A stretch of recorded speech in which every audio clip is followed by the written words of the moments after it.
আমরা আজকে এই যে শোলাকিয়া যে মাঠ, এই যে ঈদগাহ মাঠ, আপনারা তো এই এলাকার মানুষ, আপনারা জানেন আগামী ঈদে এখানে 200তম জামাত হবে।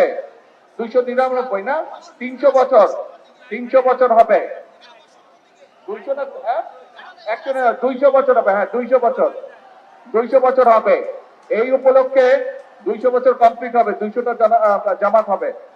এই উপলক্ষে আমরা এই মাঠটাকে উন্নয়নের জন্য, এখানে লক্ষ লক্ষ মানুষ যেহেতু নামাজ পড়তে আসে প্রতি ঈদে, এই মাঠটাকে উন্নয়নের জন্য আমরা 17 কোটি টাকার একটি প্রকল্প হাতে নিয়েছি, যার মধ্যে এরই ভিতর আমরা জেলা প্রশাসকের কাছে 6 কোটি টাকা সরকার থেকে পৌঁছে দেওয়া হয়েছে।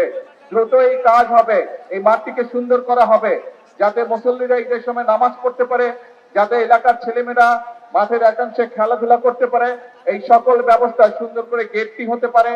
এখানে যে পুকুরটি আছে, পুকুরে যাতে অজু করার জন্য ব্যবস্থা করে, এই সব কিছু আমরা এই কাজগুলো ইনশাল্লাহ করব। কাজে নগদ নিয়ে এলো হার না মানা হার অফার।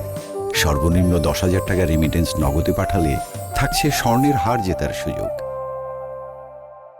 আপনারা এই এলাকার মানুষ, এই মাঠটি একটি ঐতিহ্যবাহী মাঠ, এই এলাকার মানুষ আপনারা, আমি আপনাদের সকলকে অনুরোধ করব, এই মাঠের একটি লম্বা ইতিহাস আছে, যাতে এই মাঠটি সুন্দর থাকে, এখানে গাছপালা যেগুলো লাগানো হবে সেগুলো যাতে সুন্দর থাকে, দয়া করে সেগুলোর যত্ন আপনারা সকলে মিলে নিবেন। আমরা এখানে শহীদ রাষ্ট্রপতি জিয়াউর রহমান উনি একবার যখন ওমরা করতে গিয়েছিলেন, তখন উনি আরাফাতের মাঠে যখন গিয়েছিলেন, আরাফাতের মাঠ তখন ধুধু মরুভূমি ছিল। সেখানে উনি তখন সাউদি বাদশার কাছে বললেন যে তোমরা গাছ লাগাও না কেন? সাউদি বাদশাহ তখন ওনাকে জিজ্ঞেস করলো যে আমরা এখানে মরুভূমিতে কি গাছ লাগাবো? শহীদ জিয়া দেশে ফিরে এসে 1 লক্ষ নিম গাছের চারা পাঠিয়েছিলেন তিনি। সেই 1 লক্ষ চারাকে আরো অনেক বেশি চারায় রূপান্তরিত করে সারা আরাফাতের মাঠ এখন নিম গাছের চারায় ভরা আছে। সৌদি আরবের লোক নিম গাছে সেই গাছগুলোকে জিয়া ট্রি বলে ডাকে।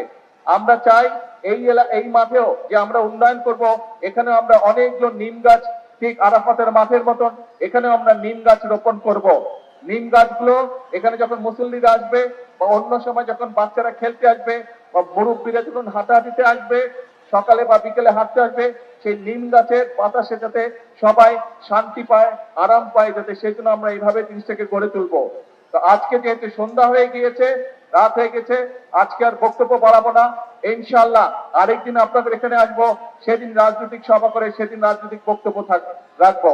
আমি আজকে মুরব্বী সহ, মা বোন সহ সকলের কাছে দোয়া চেয়ে আমার বক্তব্য শেষ করছি। আল্লাহ হাফেজ।